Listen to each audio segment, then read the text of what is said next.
Shout out to G-Man Boxing.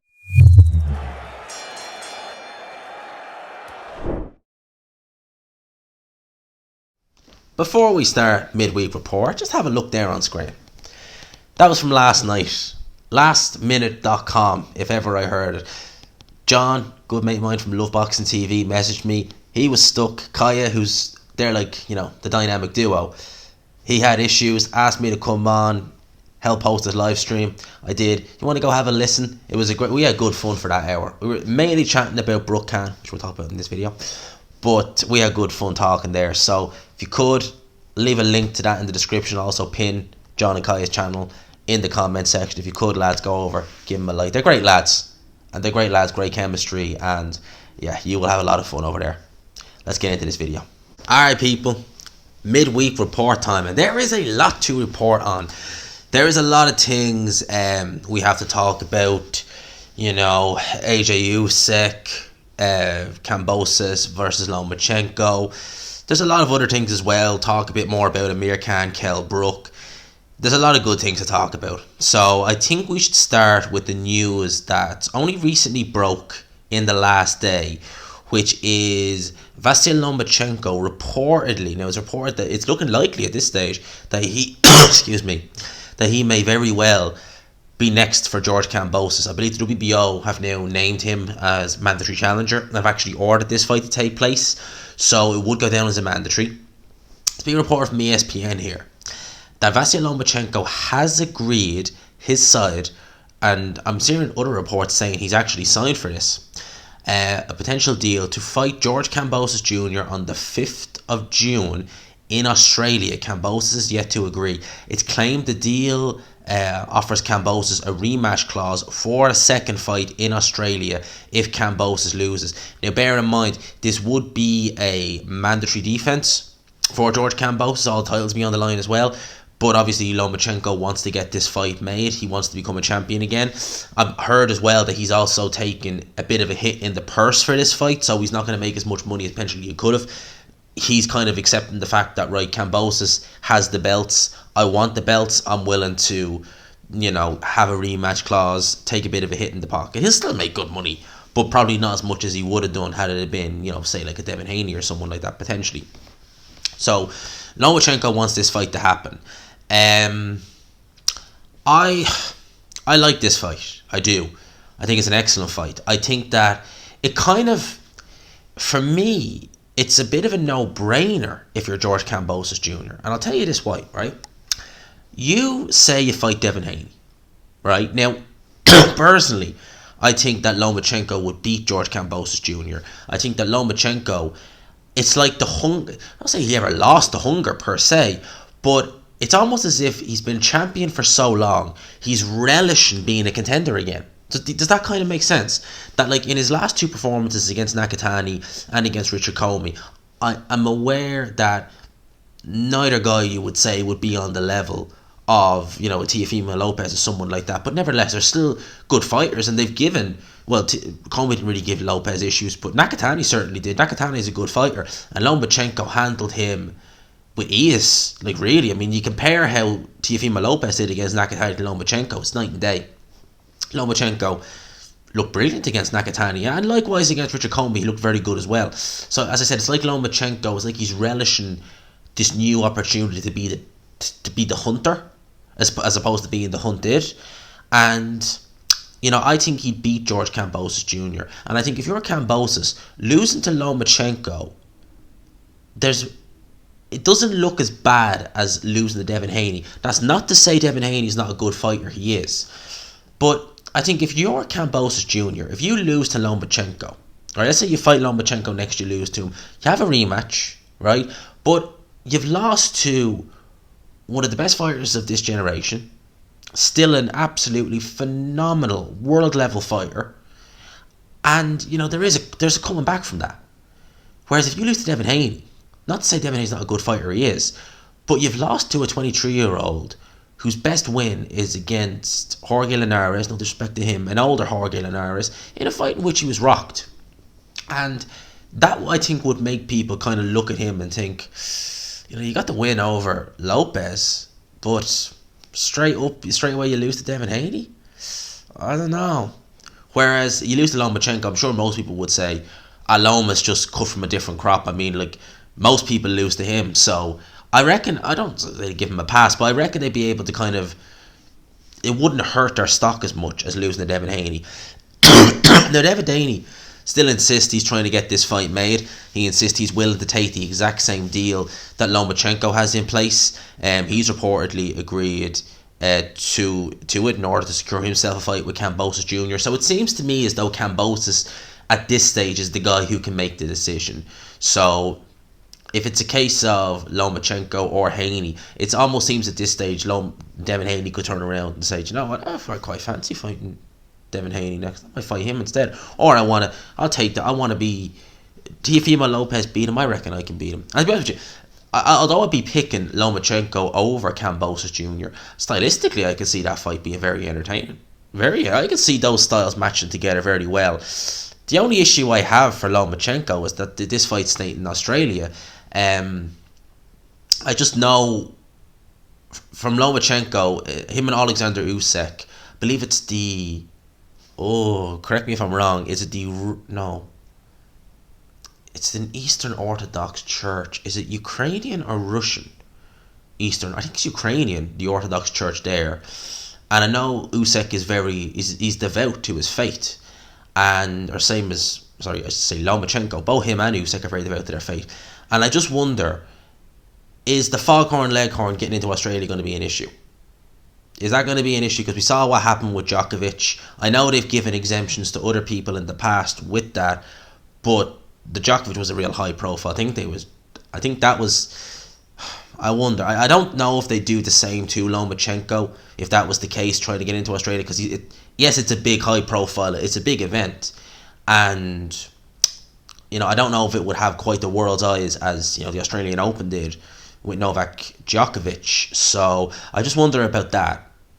Would that be an issue for Lomachenko? Apparently Devin Haney, he got himself needle crafted, so he's fine in that regard. But Lomachenko, I don't know. That's the only kind of question mark about it. Look, either or, they're both good fights.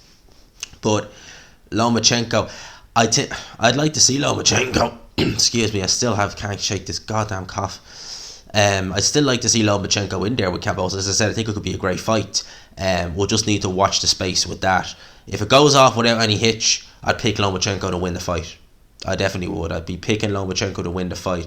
As I said, if it went off without any hitches. But saying that, I think stylistically it could be I think it could be an extremely fun, entertaining fight for everyone. So we have that. In terms of some of the other things, Deontay Wilder, I meant to say. So Wilder is talking, and I'll talk about this a little bit in review of the week.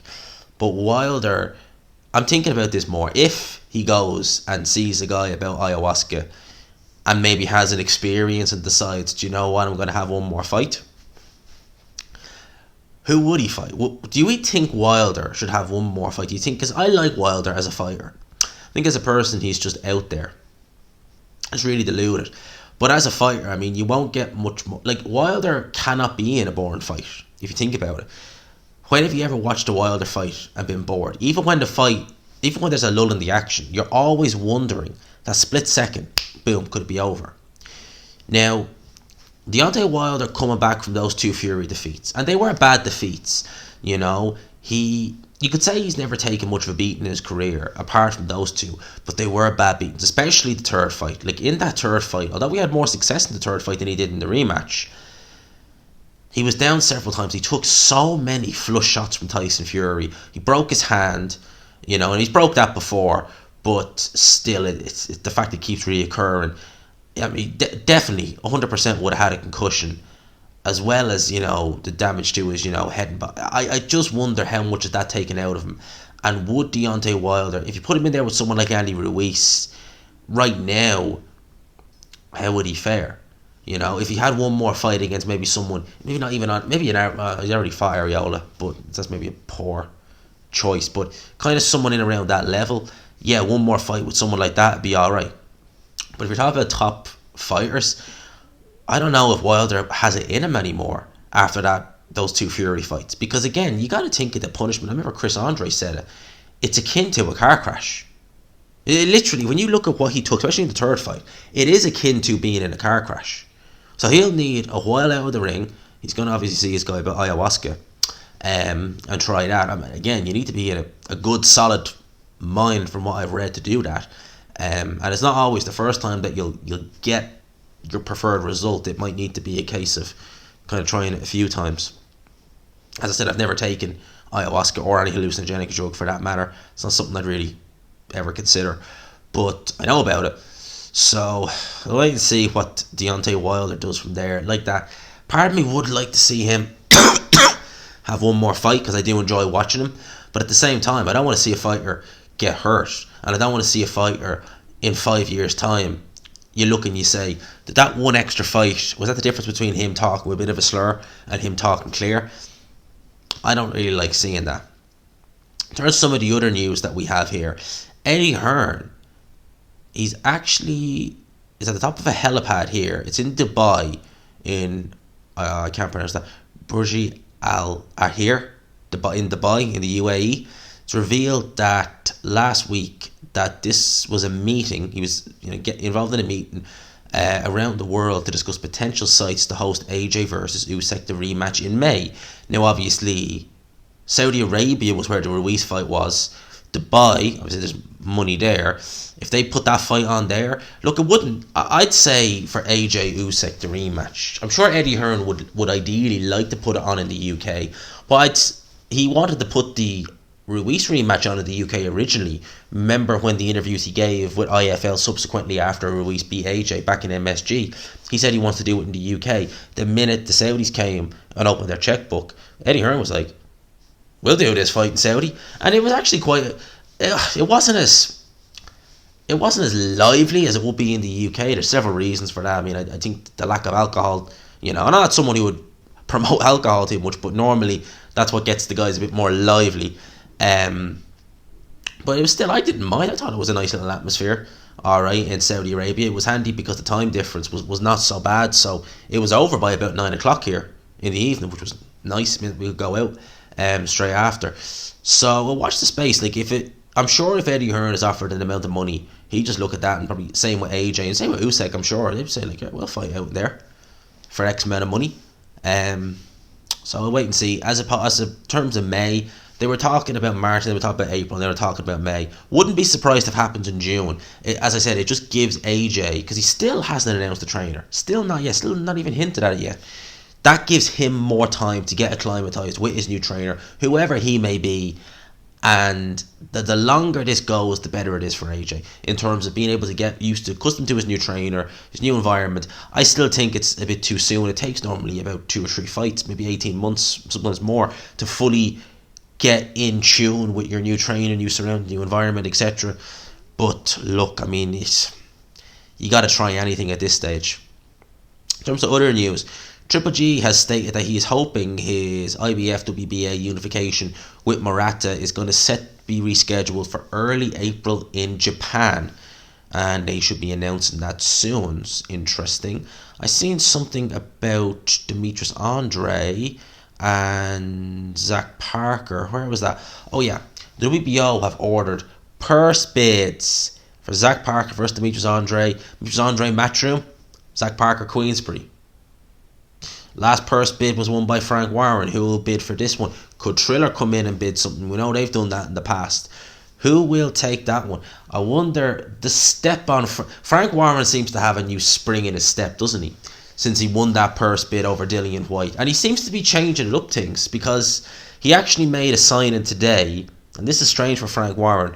Frank Warren actually signed Raven Chapman, the up-and-coming prospect in the featherweight division, the female. I had her on this channel before, and that caught me by surprise, because Frank Warren has only ever signed one other female. That was Nicola Adams, and he did sweet FA with her, so that was kind of a head-scratcher for me.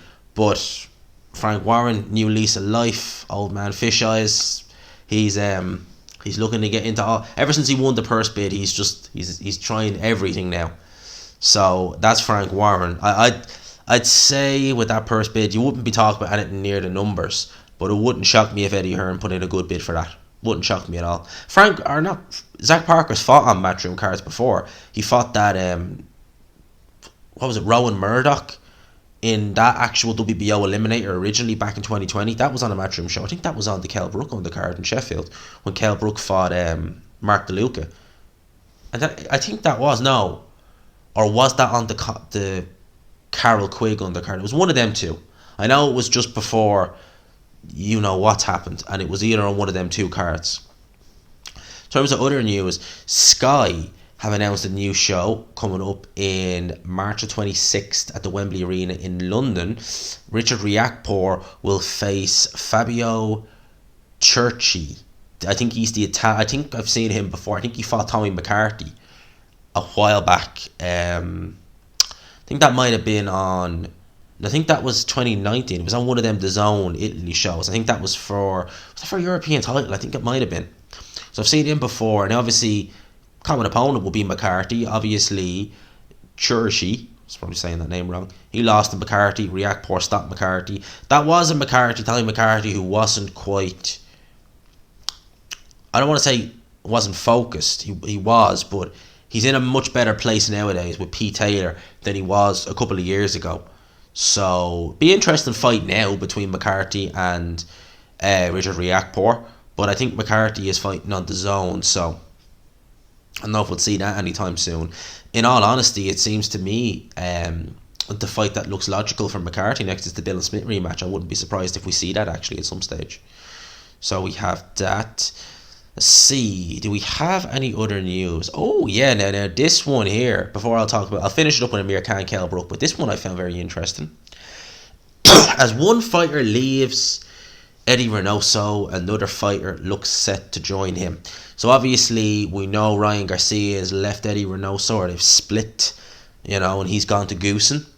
Well, Teofimo Lopez has actually hinted that Eddie Reynoso could become his new trainer. When asked about the split from Ryan Garcia, Lopez said, "It might be because some news about me and Eddie, to be continued. We'll see. My father is always going to be my main coach." Now I wonder how that would work if you're Eddie Reynoso. Would Eddie Reynoso, because Lopez Senior, I don't particularly like him, I have to say. I like watching Teofimo Lopez, but Lopez Senior I don't particularly have much time for him.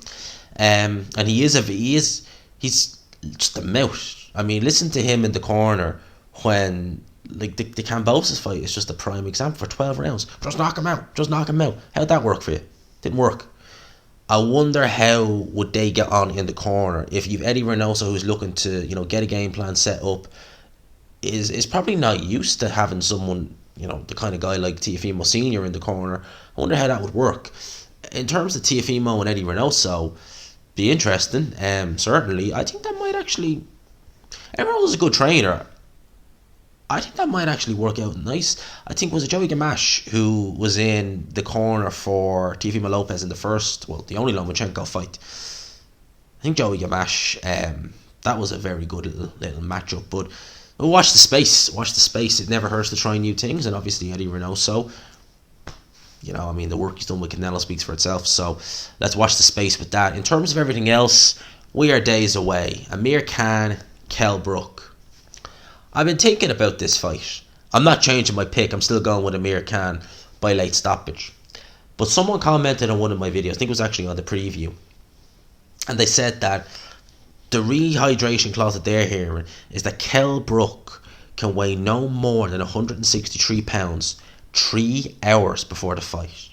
That's bad. I don't like rehydration clauses. I do not like them.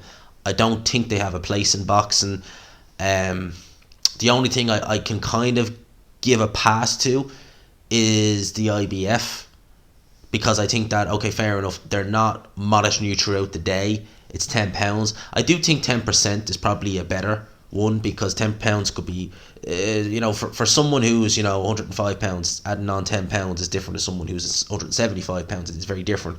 I think percentage might be better, but I can get that because the sanctioned body. But when fighters are insisting on it that you can't weigh more than this, that, and the other, especially if there's no title or anything like that on the line, it's the same with catch weights. I don't have a problem with catch weights per se. If it's two fighters, like this fight's at a catch. If this fight was just at a catch weight, 149 pounds, the Amir Khan, Kell Brook, there was no rehydration clause, I don't mind. To be honest with you, there's no title on the line. I hate catch weights when there's a title. Like when Canelo was doing the Canelo weight, 155 pounds for a 160 pound title, absolutely made no sense to me. Now, if you missed weight, you weren't so say you were champion at 160 pounds and you fought a guy at 155 pounds at a catch weight. If you missed weight and say weighed 157 pounds, they wouldn't strip you of your title because the title limit is 160 pounds. But why in God's name would they agree to do that for it? That to me, I never sat right with me. If it was a non-title fight, yeah, go for it. If you want to catch weight, I don't particularly mind them in that regard. But rehydration clauses, I don't like them. I really don't like them. I really don't. I don't like the fighters cutting excess amounts of weight, to be honest. I think they do need to nip that in the bud somehow. I'm not sure how you could, to be honest with you. The only thing I could think of, and even then, I don't know, like, could there be a way that you could maybe measure it's kind of like fluid in the fighter's body to know if they're sufficiently dehydrated or something like that, and maybe that way you could do it? Because I just think that these weight cuts is one of the reasons why maybe we see fighters, not looking good at all, like after fights, and we're hearing, examples of fighters, collapsing and stuff like that. I know they're few and far between, but you do wonder, is it trauma in training, or is it also trauma in training on top of a very hard weight cut, which is taking a lot of the fluid around the brain? So when you're getting hit, if your brain is already a bit sore and you've not got like the fluid around it to kind of give it a bit of protection, it's getting back. Just to me, I don't like the rehydration clauses, and I wonder, is there anything they could do about the amount fighters can cut? Because in some cases, I'm sure it can definitely be dangerous. Like Brandon Rios is a good example. I remember seeing him for a few fights where he looked absolutely dead. Like if you look at him against Tim Bradley, you want to see a dead man on the scales. You look at Brandon Rios weighing in for Timothy Bradley. Look at that fight. That was in 2015. You want to see a dead guy on the scales? Brandon Rios in that fight looked shocking on the scales. Kell Brook looked pretty bad on the scales in his last fight. Well, yeah, his last fight was against Crawford. He looked horrible on the scales in that fight. And you got to wonder, kind of, long term, what effect is that going to have? Just doing that to the body can't be good. Can't be. And there's also heard stories. I've heard rumors before, like with certain fighters. Like I remember Lemieux. I heard rumors that he was on a drip for a couple of fights because he looked bad at times on scales as well. When especially when he was fighting 160, he used to look very bad. You could tell that lad was just give him a drink, kind of, sort of way. So is that. In terms of this fight, Amir Khan, Kell Brook, like I said, I'm still looking forward to it. I think we're getting drama. I'd be amazed if there's one thing I can't see is this fight being a stinker. I cannot see this fight being a stinker. I can see this fight being a good fight. I can see drama in this fight. Drama aplenty. And, as I said at the start of this video, I done a video with Love Boxing TV with John, and we were both agreeing, we were both saying, like, if Amir Khan loses this fight, it's not ideal. Not ideal for him. I'm sure he wouldn't want it to go out, because I reckon it's probably going to be both these guys. If it's not their last fight, they'll probably do a rematch. But I reckon this is the end for both guys, or near the end. And if you're Amir Khan, you don't want to go out having, all the back and forth with Kell Brook over the years with a loss to him. But if you're Kell Brook, this is the fight you have wanted for a decade. How crippling would it be to lose this fight now? It would absolutely haunt Kell Brook if he lost this fight. I'm sure of it. I'm sure it would hurt Amir Khan. Like, I lost to Kell Brook. But if Kell loses, oh my good lord, that he'll never live that down. I don't think. And I'm not picking him to win. I don't think he's going to win. I think Amir Khan's going to win this fight. I really do. People, I'm going to leave it there. I hope you enjoyed the video, midweek report. Yes, we will do a watch along with this fight the weekend. I need to find a way to watch it that is reliable. So I'll leave it at that. But we will do a watch along for this fight. For now, lads and lasses, I'll leave you with that. I hope you enjoyed this video. If you could, help your boy out, smash the like button. It does help. Channel's growing. We're growing every single day. We're near at 6.5k now. Pretty good. So for now, lads and lasses, I'll talk to you. Peace.